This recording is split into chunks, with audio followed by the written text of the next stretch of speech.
Bismillahirrahmanirrahim. Assalamualaikum warahmatullahi wabarakatuh. Perkenalkan, nama saya Alil Farunis Al-Munawar dari tingkat 1. Di sini saya akan menjelaskan rute pemberian obat pada hewan uji coba. Dasar teori.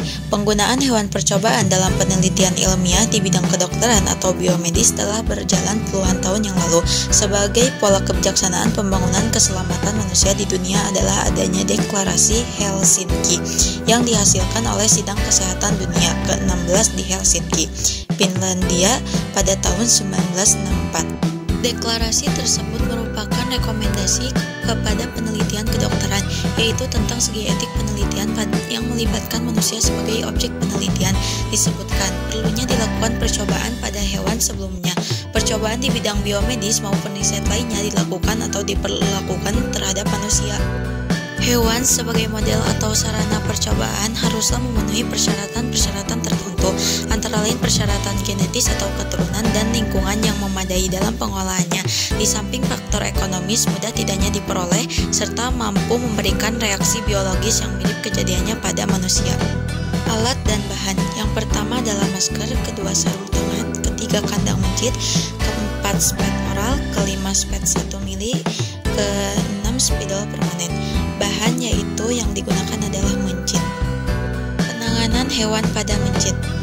Yang pertama, sebelum memegang mencit dan hewan lainnya, seluruh mahasiswa wajib menggunakan alat pelindung diri berupa baju laboratorium, sarung tangan, dan masker. Yang kedua, apabila memiliki riwayat alergi pada salah satu hewan, segera melapor kepada dosen yang bersangkutan. Yang ketiga, mencit diangkat ujung ekornya dengan tangan kanan. Letakkan pada suatu tempat yang permukaannya tidak licin, misalnya kasa atau rara kawat, sehingga kalau ditarik mencit akan mencengkram, seperti terlihat pada gambar.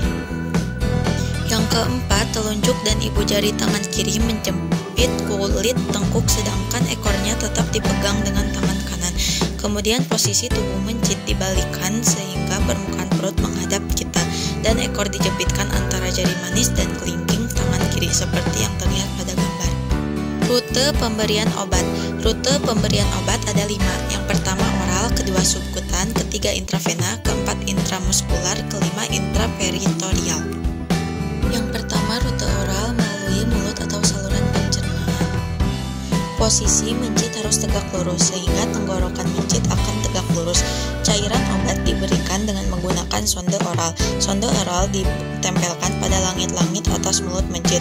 Kemudian masukkan perlahan-lahan sampai ke esofagus dan cairan obat dimasukkan.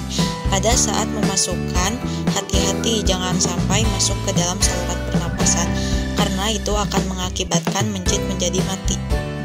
Yang kedua, rute subkutan. Kulit di daerah tengkuk diangkat dan ke bagian bawah kulit dimasukkan obat dengan menggunakan alat suntik 1 mili dan jarum ukuran 27G atau 0,4 mm. Selain itu juga bisa di daerah belakang tikus. Ketiga, rute intravena melalui saluran pembuluh darah.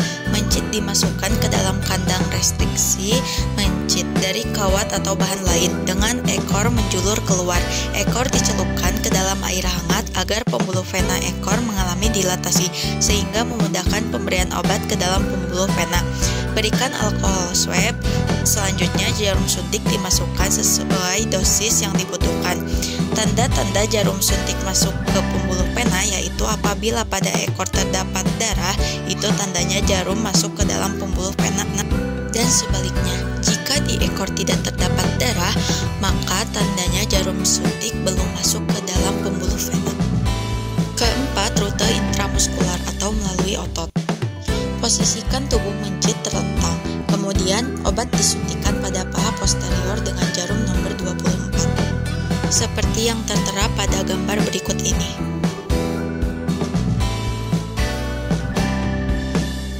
Terakhir yaitu rute intraperitoneal atau melalui bawah perut. Mencit dipegang dengan cara seperti pada gambar berikut. Pada saat penyuntikan, posisi kepala lebih rendah dari abdomen. Jarum disuntikkan dengan sudut sekitar 10 derajat dari abdomen pada daerah yang sedikit menepi dari garis tengah.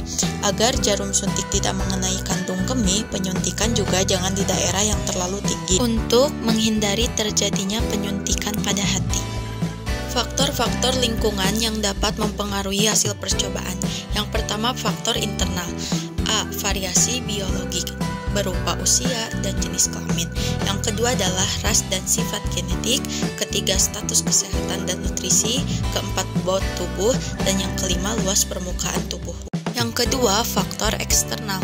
Yang pertama yaitu suplai oksigen, yang kedua pemeliharaan lingkungan fisiologik dan isosmosis, dan yang ketiga adalah pemeliharaan keutuhan struktur ketika menyiapkan jaringan atau organ untuk percobaan.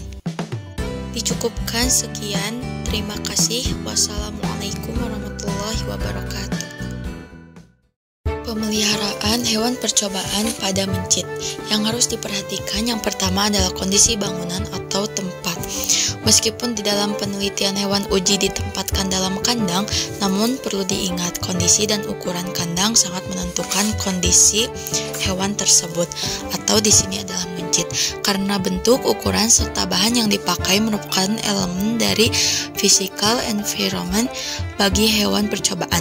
Kandang harus dirancang sedemikian rupa sehingga hewan dapat hidup dengan tenang, tidak terlalu lembab, dapat menghasilkan peredaran udara yang baik, suhu yang cocok, ventilasi lengkap dengan kawat nyamuk.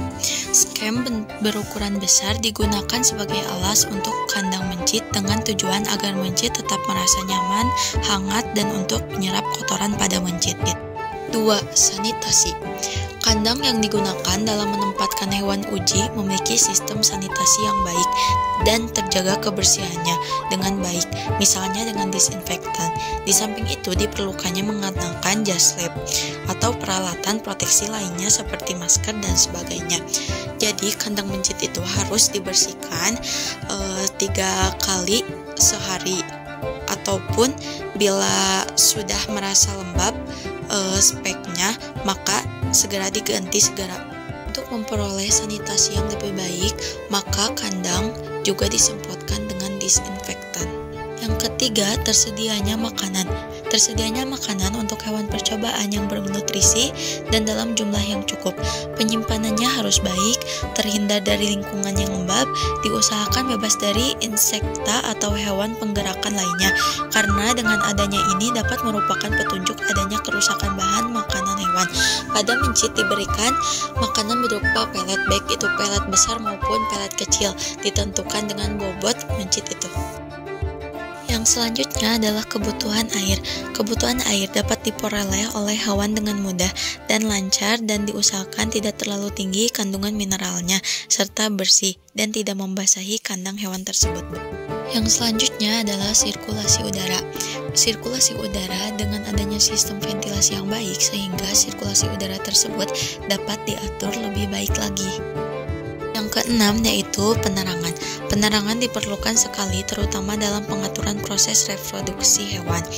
Harus diperhatikan siklus terang dan gelapnya karena pada beberapa hewan siklus reproduksinya sangat tergantung oleh penerangan, dan bila tidak terdapat penerangan akan menyebabkan terhambatnya proses reproduksi. Yang ketujuh, kelembaban dan juga temperatur ruangan. Suhu dan kelembaban ruangan merupakan komponen terpenting dari lingkungan semua hewan karena secara langsung mempengaruhi kemampuan hewan untuk mengatur panas internalnya. Adapun kelembaban dan temperatur ruangan yang direkomendasikan bagi masing-masing hewan percobaan masing-masing berbeda. Misalnya pada tikus yaitu suhu 30 derajat Celcius dan kelinci pada suhu 25 derajat Celcius sampai 28 derajat Celcius. Dan yang kedelapan yaitu yang harus diperhatikan adalah keamanan. Maksud daripada keamanan ini adalah menjaga jangan sampai terjadi infeksi atau penyakit baik yang berasal dari hewan maupun manusia, sehingga sebagai usaha pencegahan tidak diperkenankan semua orang boleh menyentuh atau mengeluarkan hewan-hewan dari kandang. Dan yang terakhir yaitu training atau kursus bagi personil. Dalam program pemeliharaan hewan percobaan diperlukan tenaga terlatih dan berpengalaman yang cukup, karena ilmu yang menyangkut hewan percobaan dapat melibatkan banyak aspek ilmu, sehingga diperlukan sekali adanya kursus baik tenaga administrasi maupun tenaga teknis. Prinsip percobaan, perubahan berat badan mencit dapat ditentukan dengan persen selisih berat badan sebelumnya, adaptasi dan sesudah adaptasi. Alat dan bahan yang diperlukan yaitu kandang mencit, alat pelindung diri, dan juga sumber cahaya. Bahan, pakan normal mencit, air minum, mencit jantan, galur lokal dengan berat badan 20 gram sampai 30 gram berumur antara 6 sampai 8 minggu. Di video kali ini saya akan membahas tentang Body Condition Scoring atau juga disebut dengan BCS. BCS merupakan salah satu metode yang digunakan untuk melihat penilaian kondisi tubuh klinis hewan. BCS merupakan penilaian yang cepat, non-invasif, dan efektif dalam menilai kondisi fisik hewan. Dalam banyak kasus, penggunaan BCS merupakan titik akhir klinis yang lebih baik daripada berat badan. Hal ini dikarenakan apabila penggunaan berat badan saja tidak dapat membedakan antara lemak tubuh dan massa otot, berat badan yang kurang tertutupi oleh berbagai kondisi abnormal diantaranya pertumbuhan tumor, akumulasi cairan asketik, dan pembesaran organ. Dapat juga tertutupi karena keadaan normal, yaitu dikarenakan masa kehamilan. Selain itu, jika hewan uji telah kehilangan berat badan kurang dari 20%, namun apabila berdasarkan penilaian BCS masih mendapatkan skor 3 atau BCS 3, maka mungkin belum perlu untuk dilakukannya etanasia segera, sehingga BCS merupakan penanda yang lebih komprehensif dan akurat dibandingkan pemeriksaan berat badan. Nilai BCS yang kurang dari 2 biasanya dianggap sebagai titik akhir klinis. The point klinis lainnya diantaranya 1. Penurunan perilaku eksplorasi, 2. Keengganan untuk bergerak atau penurunan bergerak dan mobilitas, yang ketiga postur membungkuk, yang keempat piloereksi atau rambut berdiri, kelima dehidrasi sedang hingga berat, keenam nyeri henti-hentinya. Sekarang kita masuk pada penilaian BCS. Yang pertama, BCS nilai 1 pada mencit kurus. Ciri-cirinya yaitu tulang-tulang tubuh sangat jelas kelihatan. Jika diraba, tidak terasa adanya lemak atau daging. Tampak atas juga sangat kelihatan sekali bagian-bagian tubuhnya, tidak berisi lemak atau daging. BCS nilai 2 pada mencit di bawah kondisi standar. Ciri-cirinya tikus tanpa kurus, tulang-tulang masih kelihatan jelas, namun jika diraba masih dirasa adanya daging atau lemak. Tampak atas sudah tidak berlekuk-lekuk, agak berisi, tulang pelvic dorsal dapat langsung teraba. BCS nilai 3 yaitu pada mencit dalam kondisi yang baik. Ciri-cirinya tubuhnya tidak nampak tonjolan tulang, namun jika diraba cukup mudah merasakan adanya tulang-tulang. Tampak atas biasanya sudah lebih lurus, tampak berisi. Tulang pelvic dorsal sedikit teraba.